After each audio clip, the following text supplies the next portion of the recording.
다윗에 대해서 말씀을 살펴보고 있는데요. 하나님의 마음에 합한 사람이다라는 칭찬을 받았습니다. 다윗은 하나님의 마음에 합한 사람인데 무엇이 하나님 마음에 합한가라는 부분을 지난주에 살펴보았죠. 하나님을 뜨겁게 사랑하는 사람이었고 하나님과의 관계를 최우선하는 사람이었습니다. 그는 겸손하고 순종하는 사람이었습니다. 이 사울이 버림받은 사건들을 통해서 다윗이 택하심을 받고 기름 부음을 받은 이유를 이렇게 반면 교사로 삼아서 찾아보게 되었던 거죠.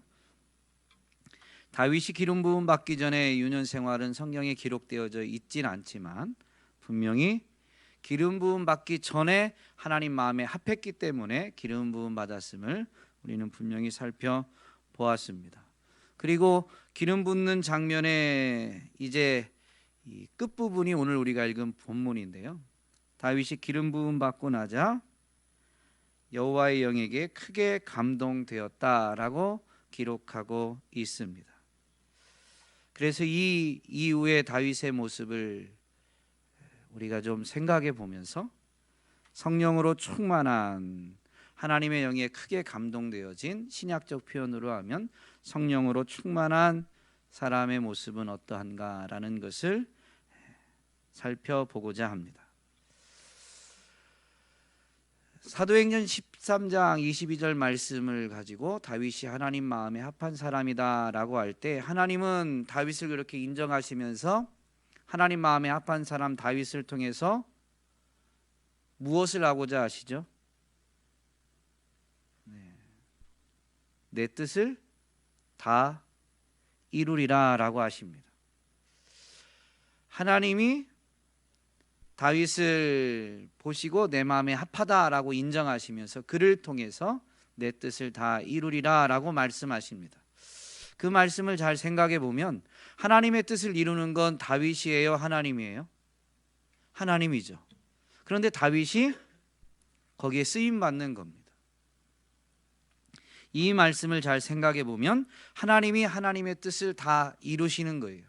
하나님은 다윗에게 맡겨놓고 가만히 계신 것이 아니라 오히려 반대라고 보는 게 더 올바른 해석이라고까지 할 수 있습니다. 하나님이 열심히 일하시고 다윗이 거기에 그냥 동참하는 것이다 라고. 물론 다윗이 참여만 하고 뭐라고 해야 될까요? 관객처럼 그냥 보기만 하는 건 아니지만 어쨌든 누가 더 열심히 행하느냐라고 한다면 하나님이 더 열심히 행하시는 것입니다. 사실 성경은 처음부터 하나님이 일하시는 분이라고 선언합니다. 창세기 1장 1절은 뭐라고 우리에게 가르쳐 주죠? 태초에 하나님이 천지를 창조하시니라. 하나님이 천지를 창조하셨다라고 분명히 가르쳐 줍니다. 그런데 2절은 더 놀랍습니다. 하나님이 천지를 창조하실 때 그 시간이 창조가 시작되어진 시간이 태초인데요. 딱 그때부터 일한 게 아니에요. 하나님 2절에 보면 땅이 혼돈하고 공허하며 흑암 어둠이 깊음 위에 있고 하나님의 영은 물 위에 움직이고 계셨다. 태초에 하나님이 천지를 창조하셔서 빛이 있으라라고 하시면서 빛이 생겨나기 전에도 하나님은 어떻게 하고 계셨어요? 영이신 그 하나님이, 하나님의 영이 수면 위를 운행하고 계셨습니다. 하나님은 움직이고 일하고 계신 것이죠. 그러므로 하나님은 쉬지 않고 일하신 분이심을 분명히 알 수가 있습니다.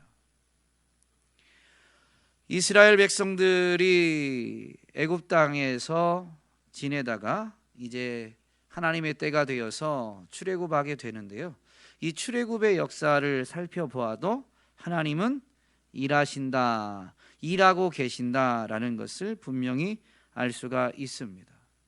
모세가 딱 세워지고 나서 하나님이 모세가 순종하여서 어떤 말을 할 때 또는 어떤 선포를 할 때 또는 뭐 손을 들고 지팡이를 내밀면서 어떤 일을 할 때 모세가 일할 때 그 현장에서 하나님이 그때서야 일하신 게 아니라 사실 모세를 준비하기 이전에도 하나님은 일하고 계셨죠.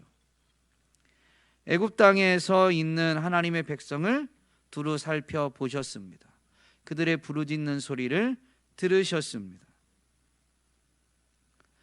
하나님은 부르짖는 소리 이전에는 일을 안 하셨을까요? 애굽에서 이스라엘이 부르짖기 전에는 일을 안 하셨을까요? 애굽 왕 바로가 두려워할 만큼 이스라엘이 번성한 것은 하나님이 은혜를 베푸신, 하나님이 일하신 결과입니다. 이스라엘이 번성하는 것이 너무 두려우니까 애굽의 바로가 어떻게 해요? 산하 억제 정책을 씁니다. 이 애를 많이 못 낳게 하려고 고되게 일도 시키고, 그래도 계속 번성하게 되니까 이제 아예 더 끔찍한 명령을 내리게 되죠. 어린아이는 이렇게 다 나일 강물에 던져서 남자아이는 죽이라고까지 명령하게 됩니다. 그런데도 불구하고 그런 억압, 유아 살해까지 하면서 이스라엘을 억압하려는데, 그럼에도 불구하고 하나님은 모세를 살리시고 준비하시면서 이스라엘을 구원하기 위한 일들을 쉬지 않고 행하셨습니다. 그런데 그것이 이스라엘이 언제 깨닫느냐라는 거죠. 그건 나중에 깨달을 뿐이에요. 하나님은 분명히 이스라엘과 함께 하시면서 일하고 계셨습니다. 지금도 마찬가지입니다. 우리가 깨닫느냐 깨닫지 못하느냐의 차이일 뿐이지 하나님은 쉬지 않으십니다. 하나님은 쉼이 필요가 없어요. 아담과 하와를 창조하신 목적도 일하는 데 있습니다.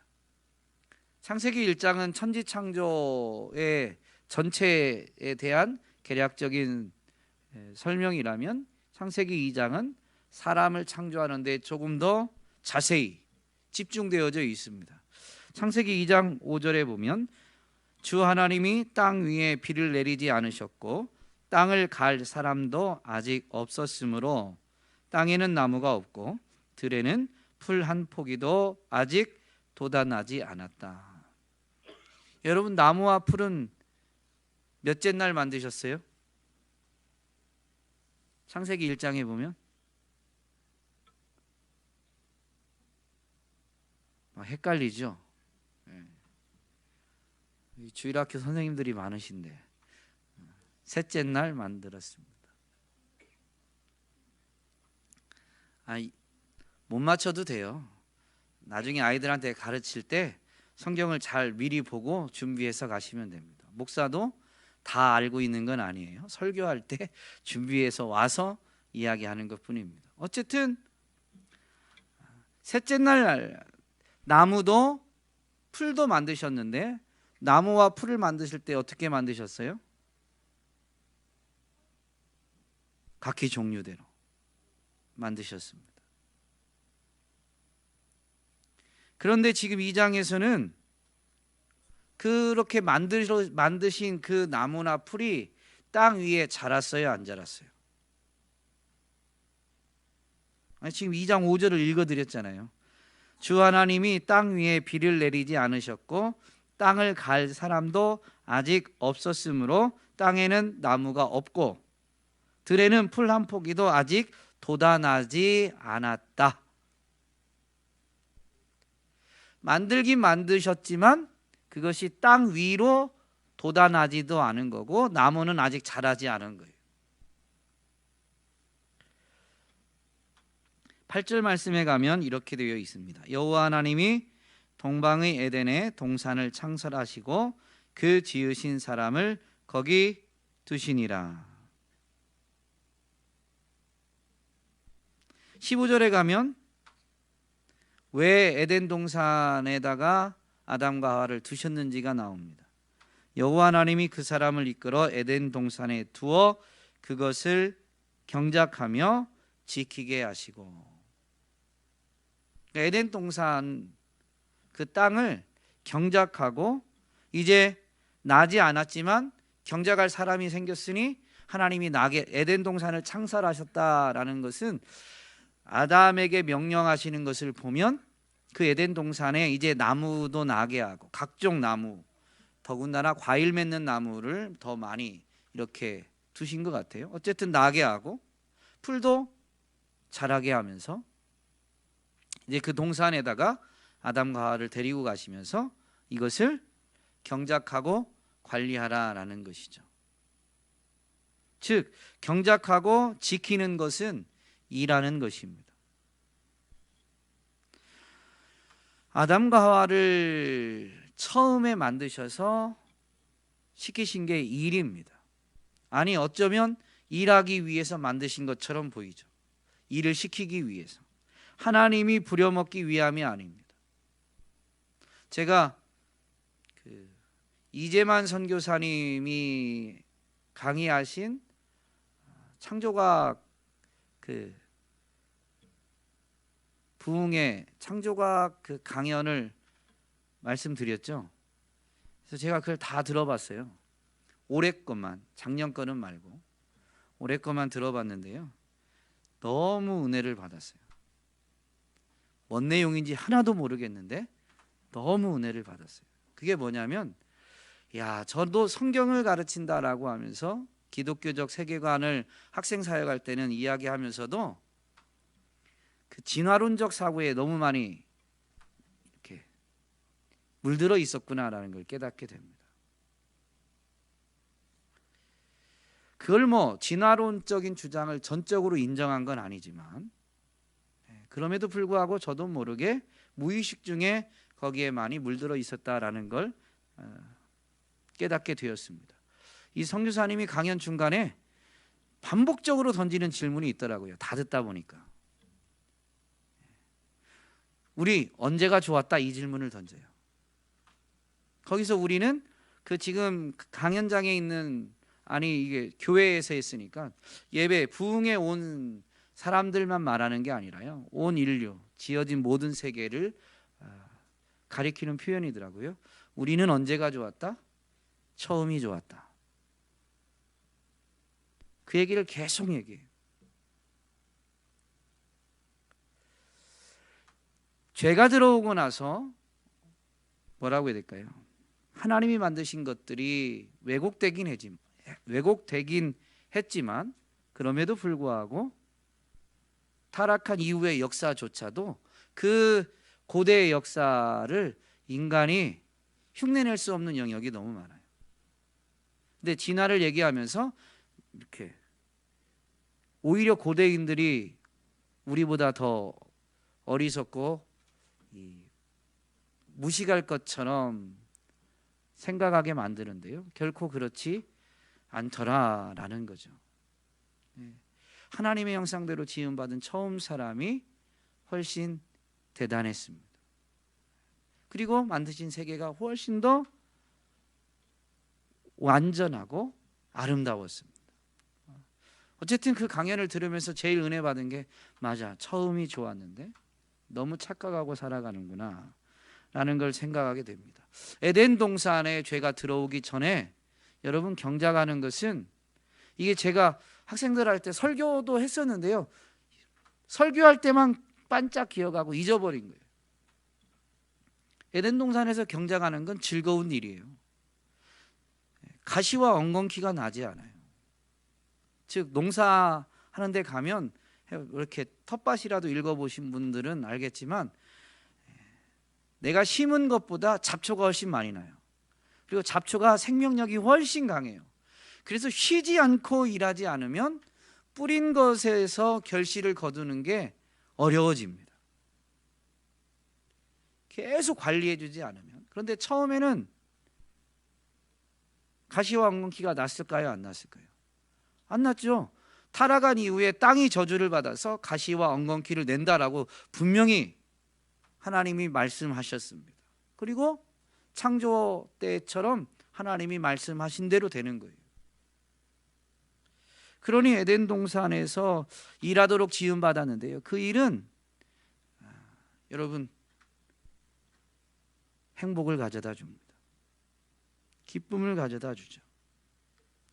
어쨌든 처음 죄가 들어오기 전에 지음 받았던 아담과 하와는 일하도록 지음 받았습니다. 근데 이제 죄가 들어와서 타락하게 되면서 하나님이 맡기시는 일이 아니라 사람이 자기 일을 하게 되는 거예요. 먹고 살기 위해서 일을 하는데 자기 힘으로 먹고 살기 위해서 자기 일을 하게 됩니다. 그런 타락 이후에 이제 하나님이 자기 백성을 택하셔서 하나님의 나라를 이 땅 가운데 이루시며 모든 열방 가운데 그것을 보여주시는데 그것이 바로 이스라엘이죠. 이스라엘을 만드시면서 이제 하나님은 그 이스라엘 안에서도 특별히 그 이스라엘이 하나님의 나라를 이루어 가기 위해서 그 이스라엘 사람들로 하여금 이스라엘 민족들로 하여금 하나님을 기억할 수 있도록 하나님을 바라볼 수 있도록 일하는 사람들을 택하여 세우는데 그들이 바로 기름 부음 받은 자들입니다.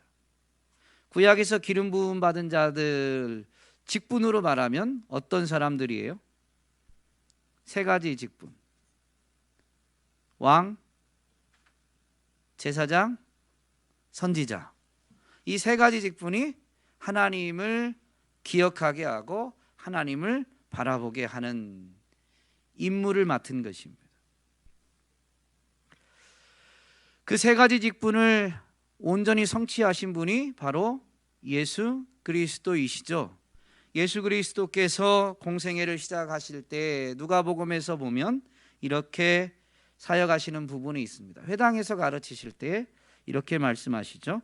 주의 성령이 내게 임하셨으니 이는 가난한 자에게 복음을 전하게 하시려고 내게 기름을 부으시고 나를 보내사 포로된 자에게 자유를 눈먼 자에게 다시 보게 함을 전파하며 눌린 자를 자유롭게 하고 주의 은혜의 해를 전파하게 하려 하심이라 하였더라 라고 그 말씀 이사야 말씀을 읽으신 다음에 뒤이어서 이렇게 말씀하십니다.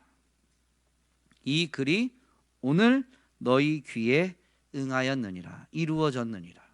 예수님이 그것을 성취하신 분이다라는 선언을 하신 거예요. 그런데 이 부분에 보면 주의 성령이 내게 임하셨으니 이는 가난한 자에게 복음을 전하게 하시려고 내게 기름을 부으시고 나를 보내셨다라는 겁니다.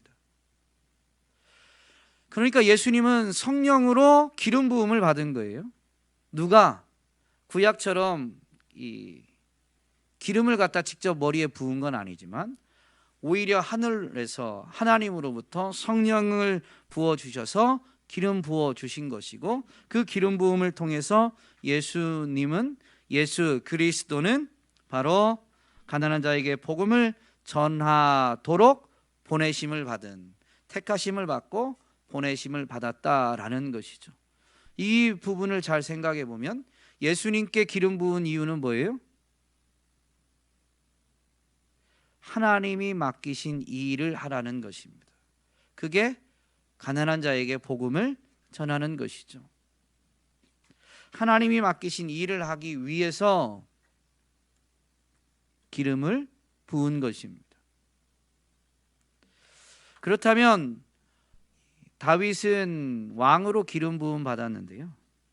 사실 기름 부음 받고 나서 다윗은 성령으로 충만해졌습니다. 하나님의 영에 크게 감동되었습니다.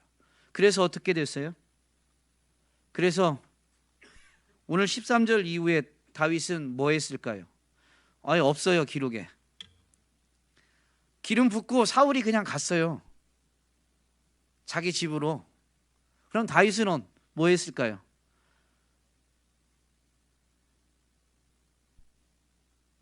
왕궁으로 갔을까요? 나 왕으로 기름 부음 받았다? 네? 기도했어요. 왕이 될 때까지? 양치러 갔어요. 그것을 알 수 있는 부분이 어디냐면요,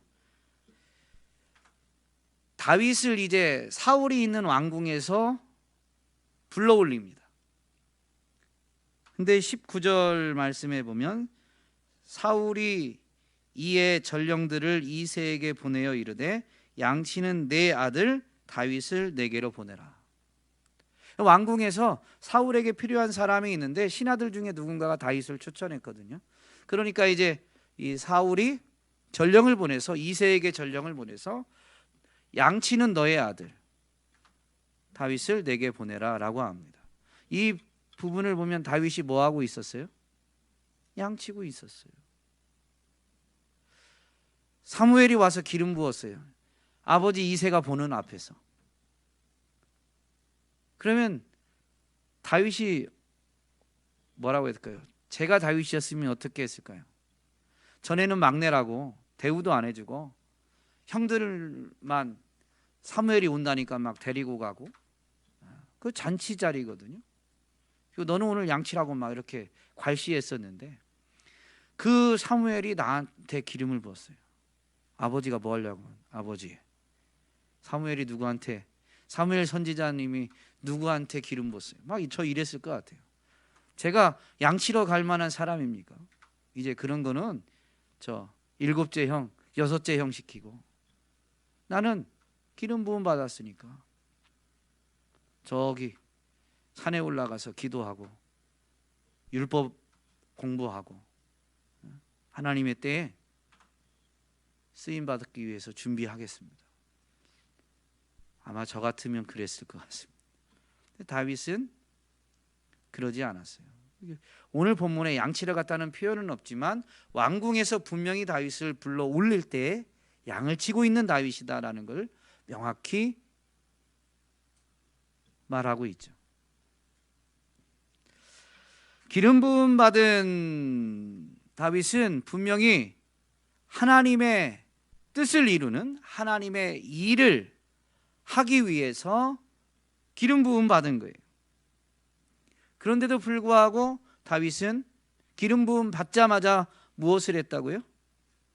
양을 치러 갔어요. 오늘 여기에서 우리는 분명히 알아야 할 게 있습니다. 하나님의 일은 어떤 특정한 일만이 하나님의 일이 아니에요. 온 세상을 하나님이 창조하시고 그 온 세상을 하나님이 통치하시죠. 욥기서가 이제 이번 주에 오늘부터 이제 이 하나님이 욥과 세 친구의 변론을 종결하기 위해서 등장하셔서 말씀하시는 부분입니다.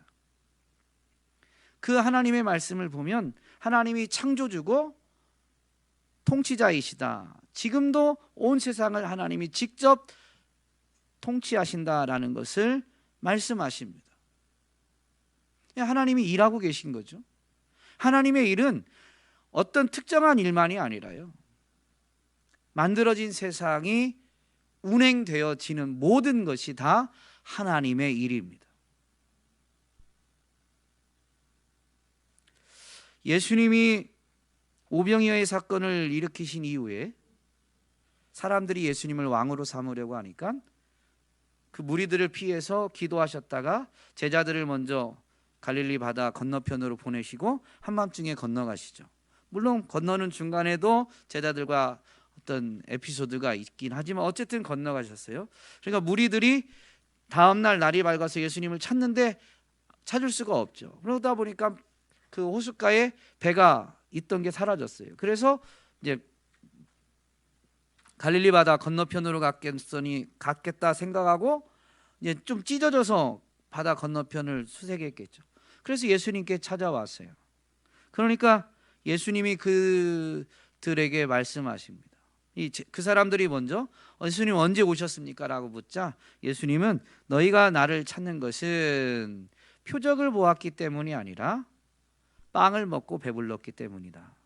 예수님이 그걸 행하신 것은 예수님이 어떤 분이신가라는 걸 나타내기 위함인데, 사람들은 그 사건을, 오병이어의 사건, 그 기적을 통해서 예수님이 누구신지를 깨닫고, 그래서 예수님의 진정한 정체를 알아서 그 예수 그리스도 앞에 무릎 꿇으려고 나온 게 아니라요, 예수님 말씀에 의하면 예수님 때문에 빵을 먹고 배부르니까, 예수님을 따라다니면 우리 또 빵을 먹고 우리 굶주리지 않고 배부르겠구나 라는 마음으로 찾아온 거다라는 거죠. 그러면서 예수님이 그 찾아온 무리들에게 말씀하십니다. 썩을 양식을 위해서 일하지 말고 영생하도록 있는 양식을 위해서 일하라 라고 말씀하세요. 그러니까 그때서야 무리들이 예수님께 묻습니다. 영생하도록 있는 양식을 위해서 일하라 라고 예수님은 말씀하셨는데, 예수님을 찾아왔던 무리들은 뭐라고 질문하냐면, 어떻게 하여야 하나님의 일을 하는 것입니까? 이 참 질문이, 성경을 기록한 사람이 더 대단하겠죠. 어쨌든 이 질문을 잘 보시면, 무엇을 하여야 하나님의 일을 하는 것입니까? 라고 묻지 않고요, 어떻게 하여야 하나님의 일을 하는 것입니까? 라고 묻습니다.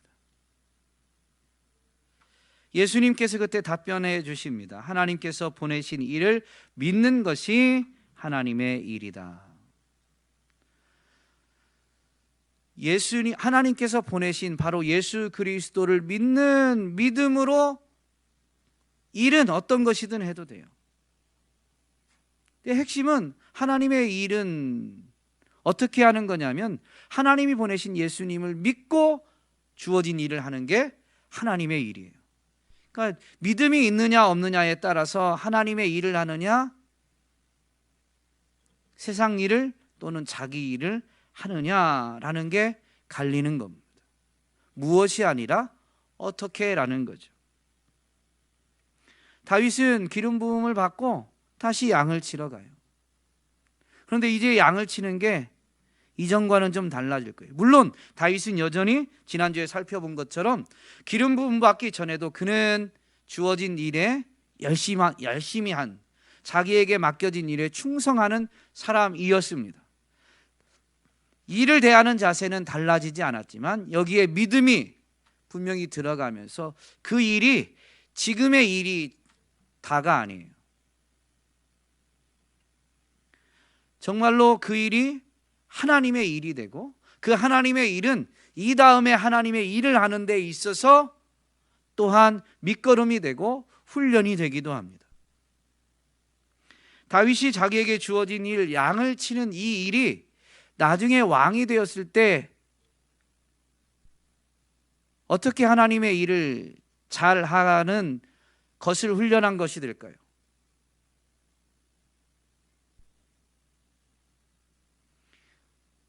왕은 백성을 어떻게 다스려야 돼요?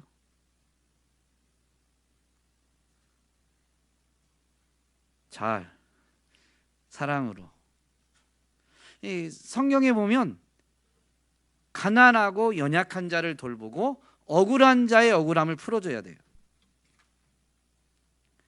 양은 동물들 중에 가장 어리석고 연약합니다.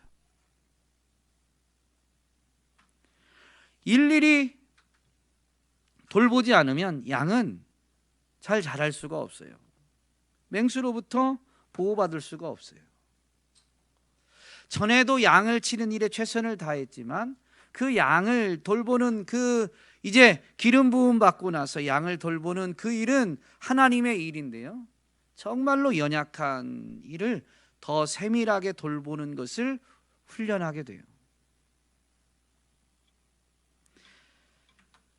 이제 그렇게 양을 치다가 오늘 우리가 읽은 본문 바로 이어서 나오는 사건을 보면, 이제 왕궁에서 부름이 있어서 사울의 무기 드는 자로 왕궁에 들어가게 됩니다. 왕궁에 들어가서 다윗은 무슨 일을 할까요? 사울의 무기 드는 자. 이 무기 드는 자는 그냥 무기만 들고 따라다니는 그냥 뭐라고 해야 될까요? 심부름꾼이 아닙니다. 전쟁터의 부관과 같이 따라다니는 거예요.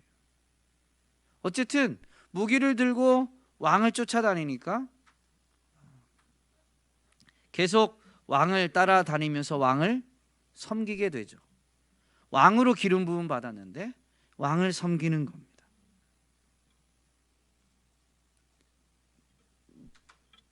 세상에서야 왕이 백성들 위에 군림하지만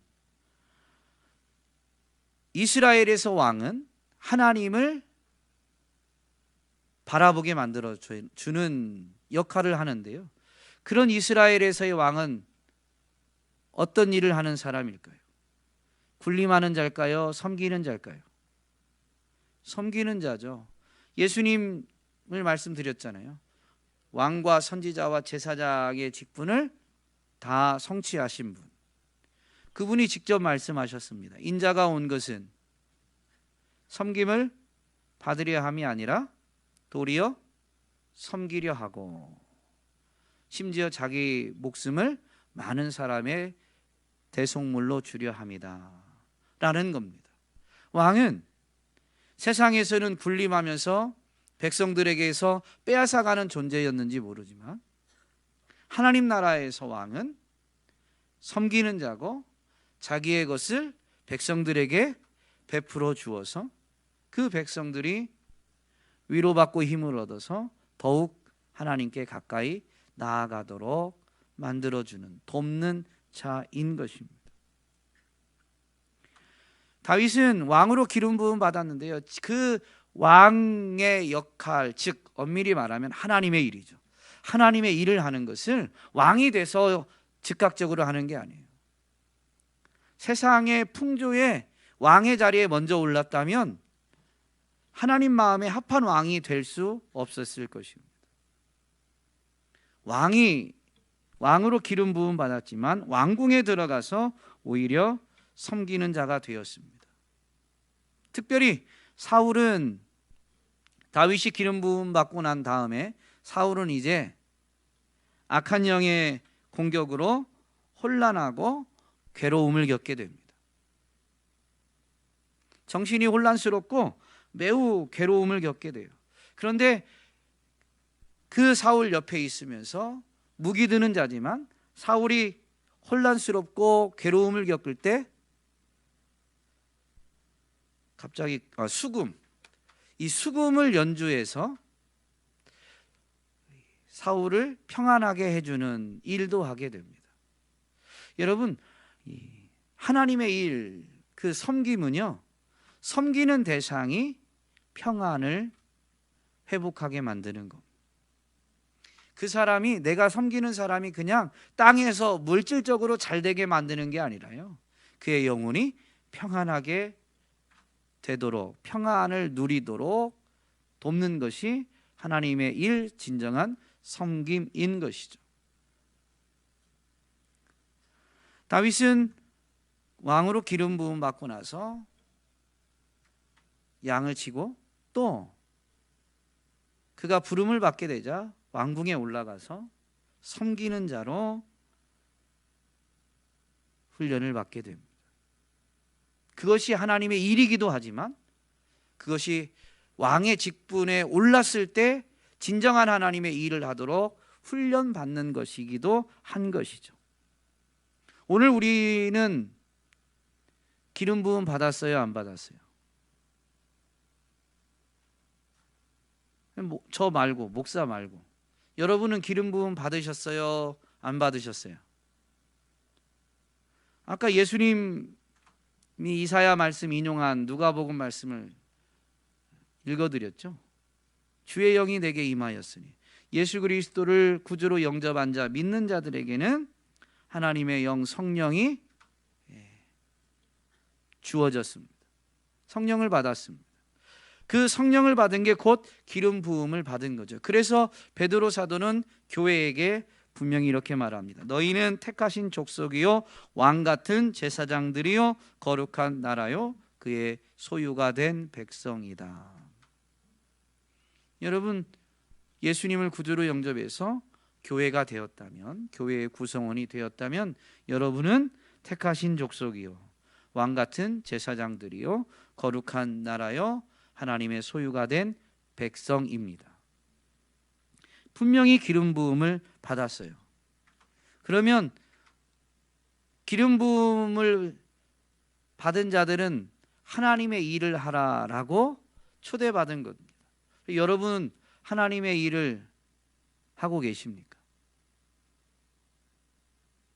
네. 조금 전에 설명을 다 드렸잖아요. 하나님의 일은 무엇이 아니라 어떻게입니다. 그러면 하나님을 믿는 믿음으로 내가 일터에서 일할 때 그 하나님을 믿는 믿음은 어떤 믿음일까요? 이것도 설명을 다 드렸어요. 하나님이 창조주이시고 통치자이시고 구원자이시다라는 걸 믿는 거예요. 이걸 조금 풀어서 설명을 드리면 오늘 내게 주어진 일은 온 세상의 통치자이신 하나님이 내게 맡기신 일이다라는 것이 하나님을 믿는 믿음입니다. 그래서 내가 미워하는 사람, 회사의 어떤 실정을 보면 이 일이 그렇게 중요한 것 같지도 않은데 내가 꼭 해야 되나 이런 생각이 막 쑥 들어오지만, 그러면 우리는 물론 그 일이 중요하지 않을 수 있어요. 그런데 하나님을 믿는 믿음으로 이것을 바라보면 하나님이 맡기셨다라고 하면 일의 중요도보다 일을 맡기신 분이 중요하기 때문에 그 일을 소홀히 하지 않게 되죠. 안 그런가요? 안 그래요? 예를 들면 동료나 부하 직원이 사실은 별로 중요하지 않은, 그냥 지나가면서 툭 던지는 말일 수 있어요. 우리 피곤한데 커피 한잔 하죠? 이렇게 말하는 말과 상사가 아니면 오너가 우리 오후라 나른한데 아주 다 같이 그냥 커피 한잔 하고 또 업무에 집중합시다, 이렇게 말하는 거하고 여러분 받아들이는 게 똑같아요? 말은 커피 한잔 하고 더 열심히 일하자라는 말이어도요. 똑같은 일이어도 또 누가 말하느냐에 따라서 그것을 받아들이는, 그것을 대하는 자세는 전혀 다르게 되어 있습니다. 하나님을 믿는 믿음으로 일을 하게 되면 주어진 일에 최선을 다하게 되어 있는 것이죠. 또 주어진 일에 최선을 다하다 보면 일이 잘 될까요? 잘 안 될까요? 결정되어져 있는 건 아닙니다. 우리의 열심에 따라서 일의 결과가 결정되는 건 아니에요. 우리가 열심히 일해도 잘 안 될 때도 있습니다만은 그래도 보편적으로는 우리가 열심히 일하면 결과도 좋은 것이 보편적입니다. 그러면 하나님을 믿는 믿음은 어떨까요? 내가 정말로 열심히 해가지고 결과가 좋았어요. 하나님을 믿는 믿음은 뭐예요? 그렇죠. 다 하나님의 은혜입니다. 남들은 제가 여러분의 일터에서의 직장을 잘 모르지만 우리 여기 선생님이 계시는데 학년장이시라고 해서 학년부장님이 열심히 했으니까 그렇죠 라고 말하게 됩니다. 그러면 어떻게 해야 될까요? 알긴 안 해. 그러면 될까요? 알면 좀 잘 돕든가 예를 들어. 그러면 하나님을 믿는 믿음은 사람의 칭찬에 여러분 막 너무 저기 할 건 없어요. 그냥 고맙습니다. 감사합니다. 그런데 하나님의 은혜입니다. 라는 것을 분명히 인정하는 것. 사람의 칭찬에 대해서 나를 내 앞에서 칭찬했는데 아니에요, 하나님이 하신 거예요, 이게 아니라요. 그 사람의 칭찬에 감사와 고마움을 표현하지만 그 일에 성취는 하나님께 있다라는 것을 우리가 분명히 인정하는 것이 하나님을 믿는 믿음입니다. 그러면 우리는 열심히 해서 사람들에게 인정도 받고 칭찬도 받게 되지만 모든 일의 결과가 하나님께서 행하신 것임을, 그래서 하나님께 영광을 돌리게 되는 거죠. 이것이 일터에서 작은 일이 주어졌을 때에도 하나님을 믿는 믿음으로 일하는 것입니다. 다윗이 양을 칠 때 그러했을 것입니다. 왜냐하면 정말로 왕의 자리에 오르고 나서 다윗이 보인 자세를 보면 그러합니다.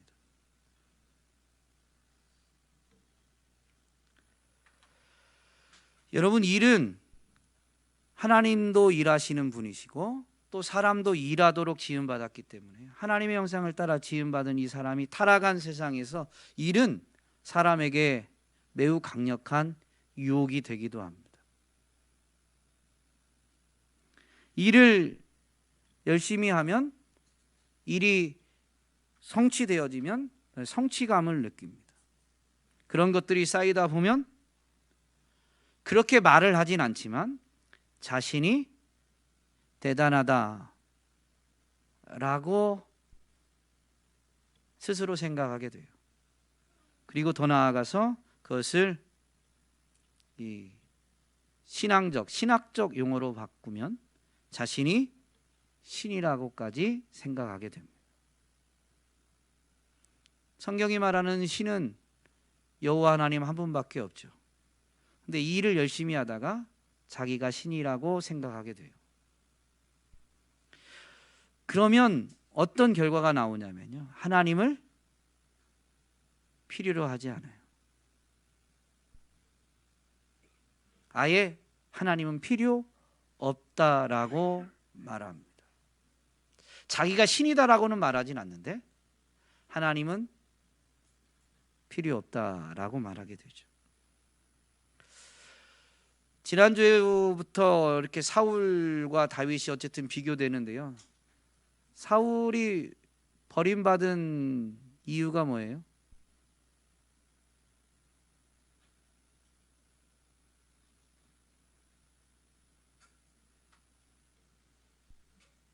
자기가 일하려고 해서 그렇습니다. 왕이라는 일을 자기가 잘해보려고, 백성이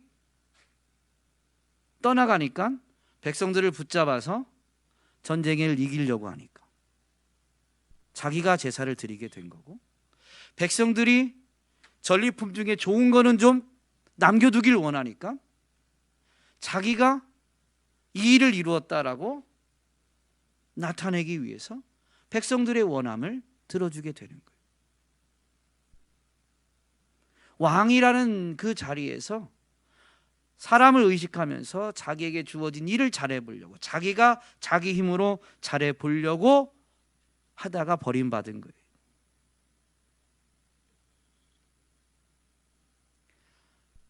사울은 그러면 일에서 실패한 겁니다. 다윗은 오늘은 다윗이 실패한 이야기가 나오진 않지만 왕이 된 다음에 다윗도 실수하고 실패하기도 하죠. 다윗이 어떤 실수, 어떤 죄를 저질렀어요? 가장 대표적인 죄, 간음하는 성적인 죄를 저질렀습니다. 그런데 다윗은 물론 회개했기 때문이지만 성적인 범죄를 저지른 다윗, 그리고 이 일을 실패한 사울, 여러분 누가 더 잘못한 걸까요?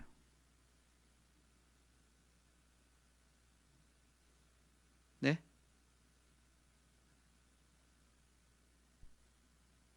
누가 더 잘못한 걸까요? 아니, 눈치라도 있어야죠. 사울이 더 잘못했죠. 꼭 누가 더 잘못했다라고 이렇게 참 판단하는 건 어려운 일이지만요, 다윗이 성적으로 죄를 저질렀을 때 다윗은 자기가 죄 지은 것을 모르고 있었잖아요. 아니에요? 모르고 있었어요, 처음에는. 그래서 나단 선지자를 보내서 이야기를 전하고 다윗이 노하면서 그런 사람은 즉각 심판해야 된다고 막 난리치니까 그때 나단 선지자가 그 사람이 바로 당신입니다 라고 지적하게 되죠. 그때서야 다윗은 돌이키게 됩니다. 사울도 이 일에서 실패하고 사무엘이 와서 분명히 지적합니다. 그런데 사울은 돌이키지 않고 다윗은 돌이켰습니다. 물론 용서받는 것은 그들이 돌이켰기 때문이지만요, 이 뭐라고 해야 될까요? 유혹과 그 유혹에 넘어가서 저지른 죄의 이 교묘함과 강력함은 일로 오는 게 훨씬 더 그런 것 같아요. 그러니 사실 사울 같은 경우도 처음에는 어떠했어요? 겸손했습니다. 사울도 처음에 겸손히 하나님을 의지해서 왕으로 택함 받은 거예요. 그런데 이 일에서 실패하게 되니까 돌이키지도 못하고 결국엔 완전히 버림받게 된 것이죠. 오늘 우리는 일터에서 이런 우를 범하고 있지는 않은가? 한번 우리 자신을 돌아봐야 됩니다. 하나님을 믿는 믿음으로 일해야 되는데 우리는 하나님을 믿는 믿음이 아니라 나의 일을 하고 있을 때가 너무 많다라는 것이죠. 만약에 우리가 성령님이 내주하는 이 은혜의 시대를 살고 있지 않았다면 오늘 우리도 사울과 같은 결과를 맞이했을 수 있습니다. 내가 맡은 일이 하나님이 맡기신 일이고 그래서 더욱 열심히 노력하지만 그래서 주어진 결과에 대해서 하나님의 은혜의 힘을 고백하고 인정하는 이것은 곧 뭐가 될까요? 예배가 됩니다. 하나님을 높이는, 하나님을 인정하고 하나님을 높이는 예배가 되는 거죠.